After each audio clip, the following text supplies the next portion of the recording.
Germanton multi speciality hospital, doctor Mir Jawad Zar Khan, national award winner, senior orthopaedic surgeon and director of Germanton multi speciality hospital. इनके साथ most senior and world experience doctor की team आपकी खिदमत में रहेगी।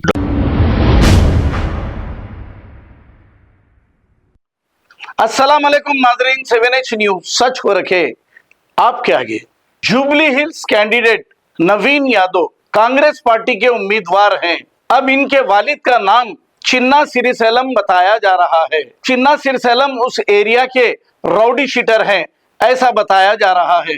साबिका में ये कई केसों में मुलविस थे, ऐसा भी कहा जा रहा है, और कई कत्ल की वारदातों में भी ये मुलविस हैं। चिन्ना सिरिसेलम यादव और इनके साथ तकरीबन उस एरिया के रहने वाले 150 से भी ज्यादा राउडी शीटरों को बाउंड ओवर किया गया है। अब असदुद्दीन अवैसी साहब हैदराबाद पार्लियामेंट एमपी ये कह रहे हैं कि नवीन यादव को वोट दीजिए और फिर इन्हें कामयाब करिए।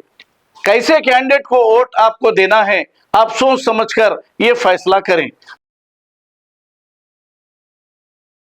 Germanton multi speciality hospital, doctor Mir Jawad Zar Khan, national award winner, senior orthopaedic surgeon and director of Germanton multi speciality hospital. इनके साथ most senior and world experience doctor की टीम आपकी खिदमत में रहेगी। Doctor Wasif Azam, doctor Bharvi Chandori, senior cardiologist और दीगर स्पेशलिस्ट डॉक्टर की टीम खिदमत अंजाम दे रही है। Robotic surgery, advance cath lab, MRI, operation theatre, ICU, 2D ultrasound and pathology laboratory की 24 घंटे इमरजेंसी सर्विस के साथ अपने तमाम अमराज का मुकम्मल इलाज करवाइए। Germanten multi speciality hospital, opposite to pillar number 150, Attapur, Hyderabad. खबर है शहर की, खबर है गाँव की, खबर है सारी दुनिया की। 7H न्यूज पसंद आए तो लाइक कीजिए, शेयर कीजिए और सब्सक्राइब करना ना भूलें। 7H news.